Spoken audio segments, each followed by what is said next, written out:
Shopee Indonesia resmi menyetop penjualan 13 produk impor. Produk impor yang dilarang masuk melalui Shopee adalah pakaian muslim dan tradisional. Misalnya kerudung, mukena, pakaian muslim anak, peralatan salat, batik, dan kebaya.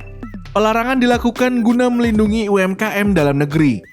Menteri Koperasi dan UKM Teten Mas Duki mengatakan, keputusan pelarangan ini dilakukan usai Kemenkop UKM berkoordinasi dengan Shopee Indonesia.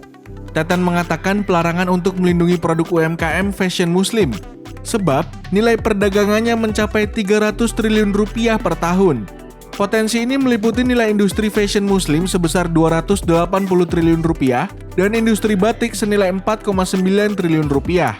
Kita sudah masuk perdagangan bebas, tetapi kita juga perlu menyiapkan UMKM kita yang masih bisa kompeti, tegasnya. Teten mengapresiasi Shopee yang sudah bersedia melakukan pembatasan penjualan produk yang dibuat UMKM. Direktur Eksekutif Shopee Indonesia Handika Yahya mengatakan adanya peluang penutupan akses masuk untuk produk impor lain, terutama pada produk-produk yang telah dihasilkan oleh UMKM lokal. Larangan ini sendiri menyasar produk impor dari berbagai negara. 13 jenis usaha ini bisa dibilang kajian pertama yang akan kami terus diskusikan sesuai dengan arahan pemerintah apa jenis usaha yang mau kami dorong, terutama yang ada produksinya di Indonesia, katanya. Dia menyatakan kontribusi penjualan produk luar negeri di Shopee hanya mencapai 3% dari total transaksi. Dengan demikian, pelarangan ini dia nilai tidak akan memengaruhi bisnis e-commerce Shopee. 3% ini bisa dibilang angka yang kecil dan dengan kebijakan larangan masuk 13 produk impor ini bisa lebih kecil lagi, ujarnya. Menteri Perdagangan Muhammad Lutfi menyebutkan adanya praktik predatory pricing melalui perdagangan digital. Lutfi menyebutkan kondisi UMKM produsen jilbab terganggu bisnisnya akibat peredaran produk sejenis asal luar negeri.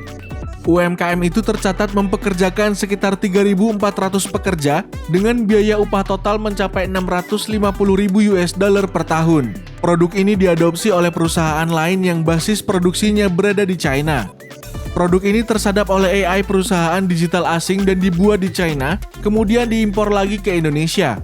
Mereka hanya membayar 44.000 US dollar untuk biaya masuk, tetapi menghancurkan UMKM tersebut. Hal ini lantas menjadi tren, kata dia. Dia menjelaskan, harga jual jilbab impor tersebut hanya Rp1.900 per helai di platform e-commerce. Harga yang jauh lebih murah dari ongkos produksi yang dikeluarkan oleh UMKM. Hal ini juga diperburuk dengan pemberian subsidi dan dumping yang diberikan penjual atau penyedia platform.